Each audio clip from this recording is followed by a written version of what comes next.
पहलगाम दहशतवादी हल्ल्यानंतर मंत्री नितेश राणे सतर्क. सागरी मंडळाचे प्रकल्प, बंदरे, जेट्टी, मत्स्य व्यवसायामध्ये अवैध बांगलादेशी आणि पाकिस्तानी आढळल्यास चौकशी करण्याचे नितेश राणेंचे आदेश.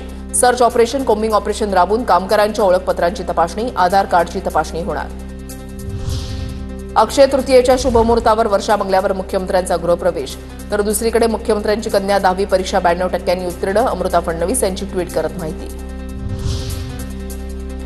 ठाकरे बंधू एकत्र येत असतील तर चांगलंच. ठाकरे बंधू एकत्र येण्याच्या चर्चेवर ज्येष्ठ नेते शरद पवारांची पहिल्यांदा प्रतिक्रिया.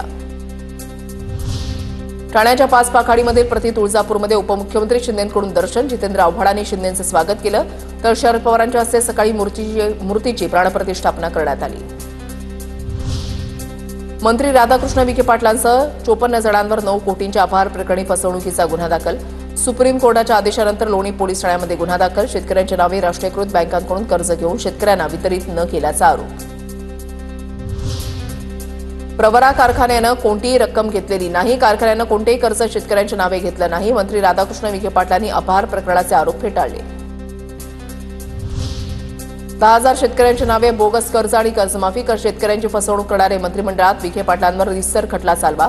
संजय राऊतांची मागणी. 29 ऑगस्टला मुंबईमध्ये आंदोलनासाठी जाणार. आमरण उपोषण करणार. मुंबईत गेल्याशिवाय पर्याय नाही. मनोज जरांगेंची माहिती. परभणीतून राजू शेट्टींच्या आक्रोश पदयात्रेला सुरुवात. माळसोन्नामधून मृत शेतकऱ्याच्या घरासमोरून आक्रोश पदयात्रा निघाली. शेतकरी सचिन जाधव आणि पत्नी ज्योती जाधव यांची आत्महत्या. त्यांच्या दोन्ही मुलांना प्रत्येकी 25 लाख रुपये देण्याची मागणी.